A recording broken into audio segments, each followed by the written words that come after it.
Get ready for the dictation. Dictation will start in 5 seconds. Start. There is no doubt whatever that in the interests of human civilization, these weapons should not only be banned but destroyed. The question is, who is going to take the risk?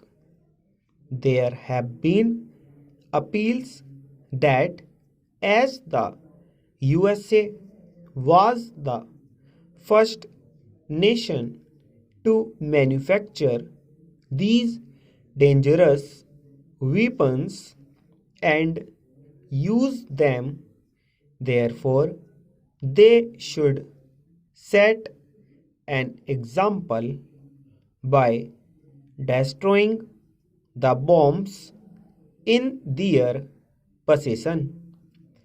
Stockpiling of atomic weapons would lead to a dangerous situation, and somebody therefore ought to make a start in the matter of the destruction of these weapons. If moral standards are to be the guiding factor, it will be a great help to humanity if this step can be taken. If only there is courage to do so, the USSR will have to follow suit, but unfortunately, there is the fear complex. Most nations want to protect themselves and want to guard themselves against any surprise attacks by the other side. So the armaments race goes on. They forget that this mentality will eventually lead to war. They think that negotiations can take place only when one can speak from strength, but they forget that two can play at this game. So long as this view is held, the armament race will go on and tension must certainly increase. The conference, which meets in London in a few days' time on disarmament, I hope will find a solution. The complete banning of nuclear weapons must be the first step that any conference should strive at, and I hope that under proper international supervision this step will be taken. But connected with this is the question of the reduction of conventional armaments, there must be a realistic approach to this problem.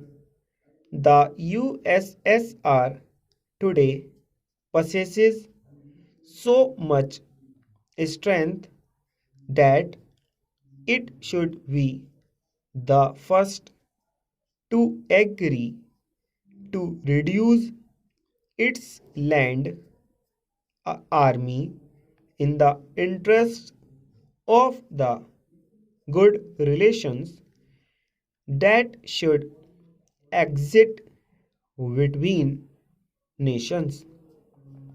One hopes that it will understand this position and take steps to get this done. I am glad that the Atomic Energy Commission of the United Nations has recognized that India has a part to play in this field and has asked our leading nuclear scientist Dr. Bhava to preside over the conference proposed to be held at Geneva.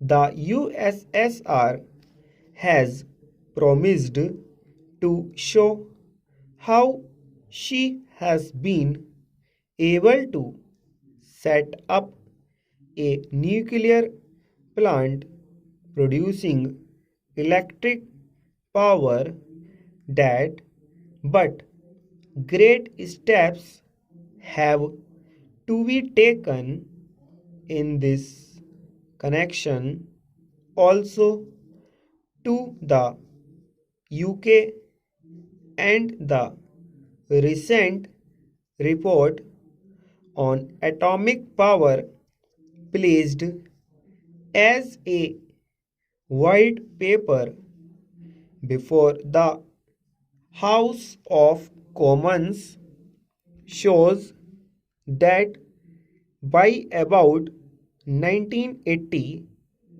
there will be about 12 to 13 stations working in various parts of that country to produce electricity and power with peaceful purposes. This is a great step in our country will benefit from the steps that are being taken because our intention is to use atomic power for peaceful purposes. Stop.